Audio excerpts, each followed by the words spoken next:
This is Hidden Killers with Tony Brueski. Here now, Tony Brueski.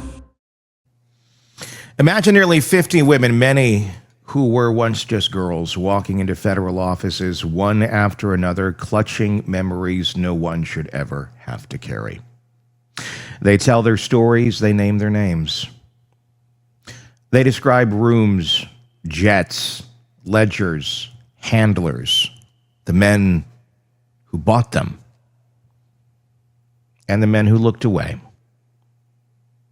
They trust the system because they were told. They trust the system because they were told that this time, you coming in here, tell us your story. Justice is real. We're going to take care of you.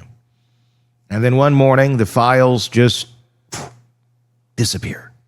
The investigation they helped build, the one that was supposed to bring down the rest of Jeffrey Epstein's empire, is quietly transferred to Washington. 6 months later, it's over. Case closed. No evidence to pursue. That's the world we're living in right now, kids. This week, Congressman Jamie Raskin sent a scorching letter to Attorney General Pam Bondi that read less like routine oversight and more like a rescue flare over a government cover-up. He's demanding answers about why the Department of Justice and the FBI under the Trump administration killed the most significant sex trafficking investigation in modern American history. An investigation that was still active in New York, still interviewing survivors, still issuing subpoenas until in January 2025, it was yanked away from the Southern District of New York and shipped to DOJ headquarters in D.C. Once it got there, nothing happened. By July, the DOJ and the FBI issued a memo claiming they had not uncovered evidence that could predicate an investigation against uncharged third parties. Translation, everyone not already convicted is off the hook.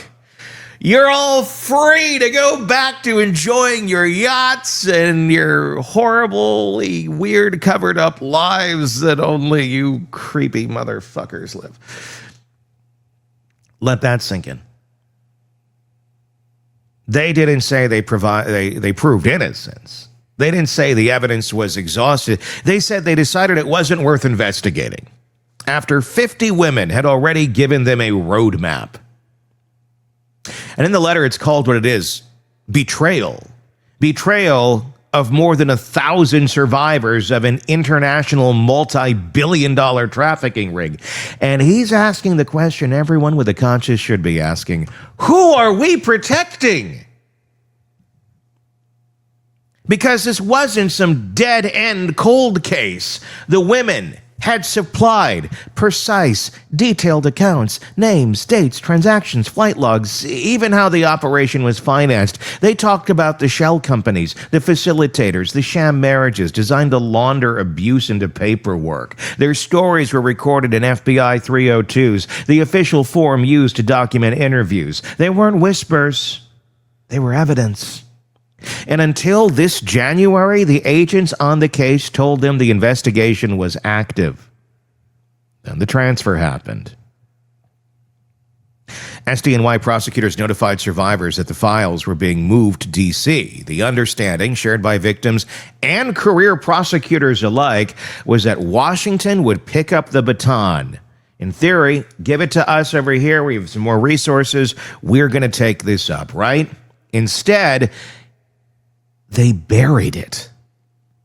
So what justification could possibly exist for ending an investigation into a trafficking network that spanned decades, continents, and the upper echelons of power? Well, according to former podcaster and now FBI Director Kash Patel, who now reports directly to Bondi, the survivors weren't credible. He actually said that on the record before Congress.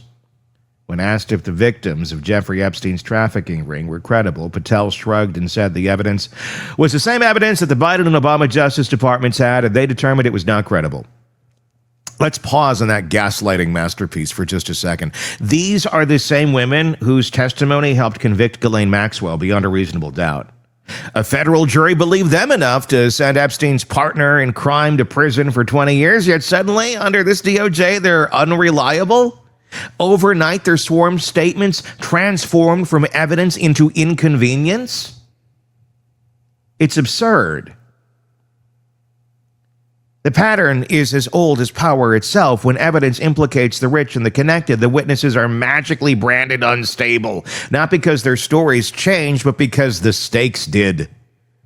Even more infuriating, Patel told Congress that the FBI was still asking people to come forward with more evidence. As if 50 women naming 20 perpetrators wasn't enough. As if the Bureau that never returned their calls somehow needs another round of proof. Meanwhile, the money trail sits untouched. Raskin points out that 4 major banks flagged nearly $1.5 billion in suspicious Epstein-linked transactions, funds routed through lawyers, accountants, shell corporations, and offshore accounts. And guess what? No review, no subpoenas, no forensic accounting. When Patel was pressed on whether he'd subpoenaed Epstein's lawyers or accountants, the very people who moved that money, he dodged, saying they were part of an investigation in 2018 and 2019. Translation, we already looked once, so we're good. We're good. The same people who will criticize former administrations, they didn't do their jobs right. There was horrible. Well, if they didn't do it right, why are you relying on them saying, oh, they did it once, we're good? If everything in the past was horribly done and not done correctly and not followed through on and all the other bullshit you say. If you truly believe that, then why are you hitching your horse to that post? Oh, they did it. That's good. Look again. Because you can't say everything's horrible over here and incompetent and then go, well, it's totally competent and great, and we're just going to go with that. If it wasn't done correctly and you want to be the arbitrator of morality and justice and everything else, great. Then do your fucking job. Stop making excuses.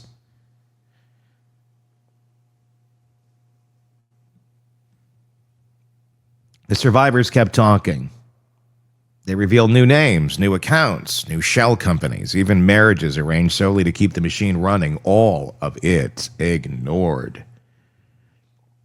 So here we are, watching history repeat itself. In 2008, U.S. Attorney Alex Acosta cut Epstein the original sweetheart deal that granted immunity to unnamed co-conspirators, an agreement literally designed to keep the powerful safe. After that scandal, the DOJ publicly vowed it would never happen again. Under Biden, prosecutors promised to coordinate closely with victims and inform them of every major decision. But according to Raskin, this DOJ has tossed those promises in the trash. He writes that Bondi's department has abandoned those commitments in pursuit of a shameful and gigantic cover-up.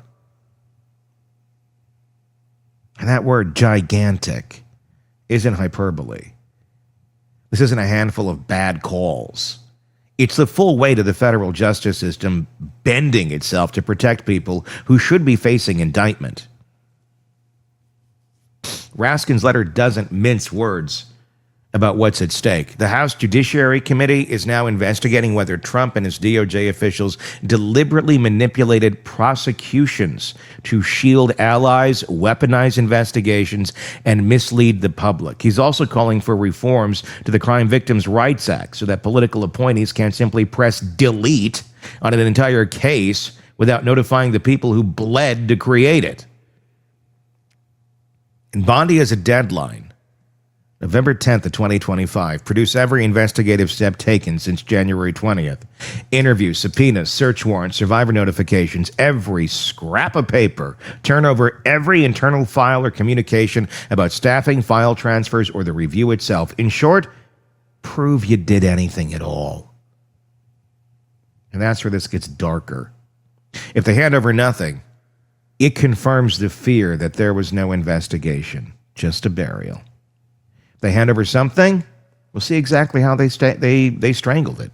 Which prosecutors were pushed out, which witnesses were silenced, which memos were rewritten. Either way, it's rot exposed. And if you're wanting to expose the rot and drain the swamp and do all the bumper sticker cliches, then you better damn well be demanding that this takes place. So let's connect the dots. January 2025, SDNY's active investigation is ordered to transfer its Epstein's files to D.C. The victims are told the new team will continue the work. Spring of this year, 25, silence. July, the DOJ closes the case with a one-page memo declaring no evidence. September comes around and FBI Director Patel testifies before Congress calling survivors, the same survivors who were used to convict Ghislaine Maxwell and put her away, they're not credible. He also said in that same setting that Epstein didn't traffic women for anybody but himself. Let that delusion sink in for a moment. And now here we are with a demand letter because people can't do their jobs. Because people appear to be covering up for predators. And if that is not what is happening, then please do share. And the answer of there's nothing there, we know that's a lie too. So please, give us an answer. It's your fucking job. This isn't about Democrat, Republican, Senate, whatever. It's about exposing horrible people. It's about getting those people away from kids and women whose lives they destroy and ruin time after time that create the next generation of predators. Well, they did it. I can get away with it too. This is a generational atrocity that's been going on forever, hence generational. And we're finally saying it needs to stop. And others are going, you don't like that person. You don't like the person I voted for. It ain't about that. Because look, Obama, Trump, Bush, anybody. I don't care. I don't care. Should have this all been investigated much more thoroughly previously? You goddamn right it should have been. But it hasn't been. So here's where we sit. And the current administration that has the power to do this is pretending this stuff didn't exist. That's not okay. And it's not a political issue. It's a do your effing job issue. Protect women issue. Protect anybody who these predators have been going after, whose lives they've already ruined. Expose them, stop them, and destroy them. Because they're evil. And anyone who's preventing that from happening also wins that same title. This isn't a bureaucratic drift. It's obstruction dressed up as reevaluation. And every survivor who trusted the system has to live with that second betrayal. The one that happens not in the dark corners of Epstein's mansion, but in the marble halls of justice. Let's talk about what this means beyond the headlines. It means that if you're wealthy enough, powerful enough, or politically useful enough, the criminal justice system can still make your sins disappear. It means the same government that lectures the world about human rights can erase testimony from trafficked children because the names in those files are too inconvenient. It means that for every survivor who stood up in the courtroom and said, "He did this to me," there's a bureaucrat somewhere deciding that her pain isn't credible enough to risk a donor's reputation. And if you think that's melodrama, remember this. This is exactly how Epstein stayed free for decades.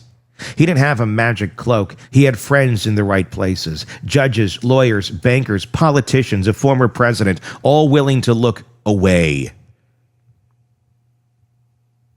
The only thing that ever pierced that shield was sunlight, and right now that sunlight is fading again. You can feel the ghosts of 2008 lingering here. The private meetings, the sealed agreements, the smiling press conferences where officials promised transparency while cutting deals behind closed doors. Back then, the victims weren't even told a plea bargain existed until after Epstein walked away with a slap on the wrist. This time, they were told justice was coming and instead got silence. The system keeps replaying the same nightmare, expecting everyone to forget. But this letter makes forgetting impossible. It lays out line by line the evidence of abandonment, prosecutors fired or cut off, survivors dismissed, financial trails ignored, billion-dollar banks untouched, facilitators uncharged, and the rest of it. He asks the simplest, most damning question of all. Why? Why would the Department of Justice shut down one of the largest trafficking investigations in history? Who exactly benefits from pretending there is no evidence? Because someone does. Someone always does. Maybe it's the billionaire whose name shows up on a flight log. Maybe it's the political donor whose charity suddenly looks like a laundering front. Maybe it's the lawyer who helped draft those shell companies, or the celebrity who partied on Little St. James. But whoever they are, they're sleeping a little easier tonight thanks to the decision made in the quiet office in D.C. Meanwhile, the survivors, the ones who sat across from federal agents shaking, reliving horrors that they were told would finally matter, the ones who haven't ended their lives already or mysteriously disappeared or died, are back at square one. Some of them spent years waiting for that phone call saying the next wave of arrests was coming. Now they know it's not. And that message, the message that sends, is catastrophic. If Jeffrey Epstein's co-conspirators can walk free again, what hope does any survivor of organized abuse have? The letter also hints at something deeper, a corruption not just of law, but of empathy.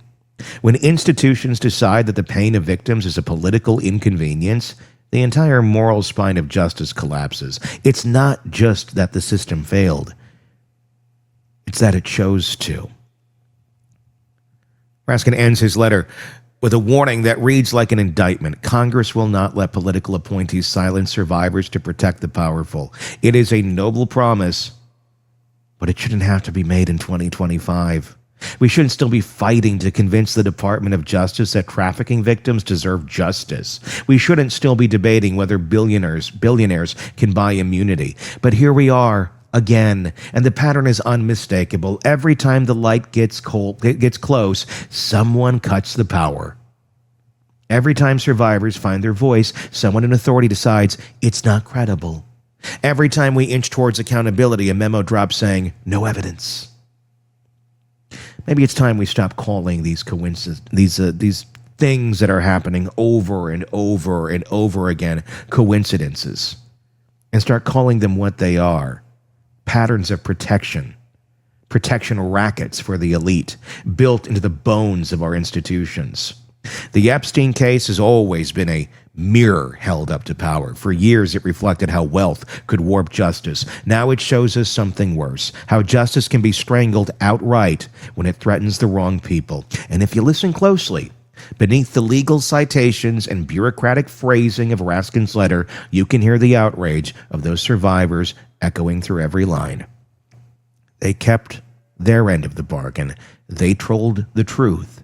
They trusted the system. The question now is whether the rest of us will keep ours. Because if this investigation dies quietly, so does the idea that justice is blind. It becomes something else entirely, justice with a guest list. So when Congressman Raskin asks, who are you protecting? The real answer might terrify us. Because maybe the protection isn't for one person. Maybe it's for the system itself, the one that still can't bear to look its victims in the eyes. And until that changes, every survivor who stepped forward in good faith will know the truth, that in America, the only thing more powerful than guilt is the right connection. That's not justice. That's complicity with better lighting. And the rest of us, why, we have a choice. We either shine brighter or admit that we are fine living in the dark. How do you like to live? Give me your thoughts in the comment section. Share this video like hell, because people need to know what is going on.